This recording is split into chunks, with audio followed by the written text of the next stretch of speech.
ब्रह्म ज्ञान की यात्रा। वह अदृश्य धागा हिमालय की तलहटी में, जहां नदियां पहली बार जमीन को छूती हैं, वहां राजन नाम का एक युवक रहता था। राजन का जीवन भौतिक सुखों से भरा था, फिर भी उसका हृदय एक अजीब सी खालीपन से बोझल रहता था। वह निरंतर स्वयं से पूछता था, क्या यही जीवन है? भगवान क्या है? और अगर वह है तो मेरी इस बेचैनी को क्यों नहीं मिटाता? वह अपने प्रश्नों का उत्तर पाने के लिए गांव के सबसे पुराने और पूजनीय ऋषि चैतन्य के पास गया। ऋषि चैतन्य कई वर्षों से मौन साधना में लीन थे। राजन ने विनम्रतापूर्वक प्रणाम किया और अपना प्रश्न रखा। गुरुदेव, मैंने धन, शक्ति और यश देखा है, पर शांति नहीं। मुझे बताइए, भगवान क्या है? क्या वह मंदिरों की मूर्ति में है? क्या वह स्वर्ग की किसी दूर की दुनिया में है, या वह केवल एक कोरी कल्पना है? ऋषि चैतन्य ने अपनी आंखें खोली। उनकी आवाज शांत पर गहरी थी। राजन, भगवान को समझने के लिए तुम्हें एक यात्रा करनी होगी, बाहर की नहीं, भीतर की। पहला चरण, अस्तित्व में अनुभव। गुरु चैतन्य ने राजन को पहले एक पाठ दिया। उन्होंने उसे एक बीज दिया और कहा कि इसे अपने घर के पास रोपे, और फिर उन्होंने उसे पास के विशाल वटवृक्ष को देखने को कहा। गुरु ने समझाया, भगवान उस बीज के अंदर छिपा हुआ अप्रकट जीवन है। तुम बीज को देख सकते हो, उसे छू सकते हो, पर तुम उस शक्ति को नहीं देख सकते जो उस कठोर आवरण को तोड़कर अंकुर को मिट्टी में गहराई तक भेजती है और अंततः उसे एक विशाल वृक्ष बनाती है। वह शक्ति अदृश्य है, पर परिणाम स्वरूप हर जगह उपस्थित है। राजन ने वृक्ष की ओर देखा। उसे महसूस हुआ कि हवा, पानी, मिट्टी और सूर्य का प्रकाश, ये सब मिलकर उस बीज को पोषित कर रहे हैं। उसे एहसास हुआ कि भगवान कोई व्यक्ति नहीं, बल्कि इन तत्वों के बीच की वह अद्भुत सामंजस्य है जो जीवन को संभव बनाता है। भगवान समग्रता है। गुरु ने कहा, वह अदृश्य धागा है जो हर पत्ती को, हर टहनी को पूरे ब्रह्मांड से जोड़ता है। जब तुम इस प्रवाह को महसूस करते हो तो तुम भगवान के अस्तित्व को समझते हो। दूसरा चरण, प्रेम का रहस्य। अगले दिन गुरु चैतन्य राजन को एक व्यस्त बाजार में ले गए। वहां एक बूढ़ी महिला अपने हाथ से बनी हुई छोटी छोटी गुड़ियों को बेच रही थी। कोई उन्हें खरीद नहीं रहा था, पर वह महिला शांत और प्रसन्न थी, अपने काम में मग्न। गुरु ने कहा, राजन, इस महिला को देखो। इसके पास कुछ खास नहीं है, पर इसके चेहरे पर शांति है। वह शांति ही भगवान है। यह शांति कहां से आती है? यह कर्मयोग से आती है। गुरु ने उत्तर दिया, जब तुम किसी फल की इच्छा या लालच के बिना अपने काम को पूरी लगन और प्रेम से करते हो, तो तुम दैवीय ऊर्जा से जुड़ जाते हो।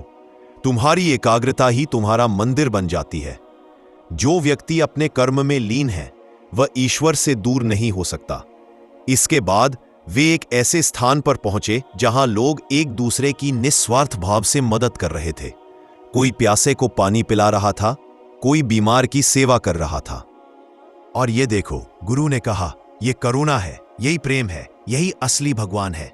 जब तुम अपना मैं भुलाकर दूसरे के दुख को अपना दुख मानते हो, तो तुम्हारे हृदय में जो ऊर्जा प्रवाहित होती है, वही परम सत्य है। भगवान कोई ऐसी चीज नहीं है जिसकी तुम प्रार्थना करो और वो तुम्हें कुछ दे दे। भगवान वह शक्ति है जिसे तुम दूसरों को देते हो। यह प्रेम ही बंधन मुक्त होने का मार्ग है।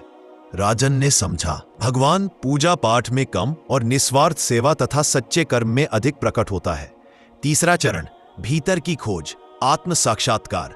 अंतिम पाठ के लिए गुरु चैतन्य राजन को एक अंधेरी गुफा में ले गए और उसे आंखें बंद करने को कहा। अब राजन, अपने अंदर देखो। क्या तुम अपनी सांस को महसूस कर सकते हो? यह सांस कहां से आती है और यह कहां जाती है? तुम इसे नियंत्रित नहीं करते, फिर भी यह निरंतर चलती रहती है। राजन ने गहराई से सांस ली। उसने महसूस किया कि उसका शरीर, उसका मन, उसके विचार, ये सब बदलने वाली चीजें हैं, लेकिन इन सब के पीछे एक स्थिर, शांत चेतना मौजूद है। ये चेतना न कभी जन्म लेती है, न कभी मरती है। गुरु चैतन्य ने फुसफुसाते हुए कहा, यह स्थिर चेतना ही तुम हो और यही भगवान है। भगवान तुम्हारे शरीर में आत्मा के रूप में है, तुम्हारे अस्तित्व का सार। यह वह प्रकाश है जो जीवन के हर अंधेरे कोनों को रोशन करता है। उन्होंने आगे कहा, जब तुम क्रोध करते हो तो तुम इस प्रकाश को धूल से ढक देते हो। जब तुम डरते हो तो तुम इसे बंद कर देते हो।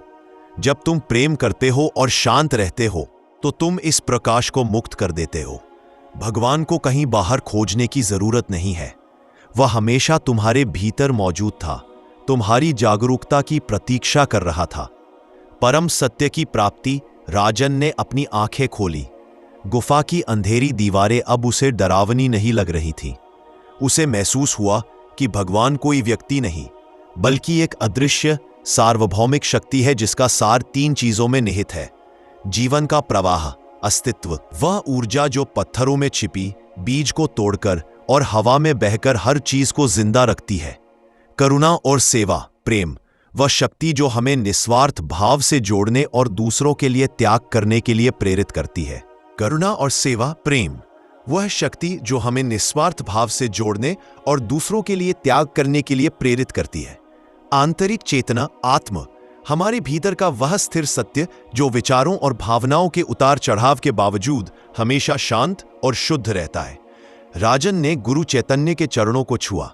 अब वह जानता था कि उसकी बेचैनी इसलिए थी क्योंकि वह भगवान को बाहर की दुनिया के शोर में खोज रहा था, जबकि उसे अपने भीतर की शांति में खोजना था। उस दिन से राजन ने जीवन जीना शुरू कर दिया। अब जब भी वह दुखी होता, वह आंखें बंद करके अपनी सांस को महसूस करता और जानता था कि वह अदृश्य धागा, वह दैवीय शक्ति हमेशा उसके साथ है। उसने समझ लिया कि भगवान कोई सवाल नहीं था, बल्कि हर जवाब के पीछे छिपा हुआ कारण था।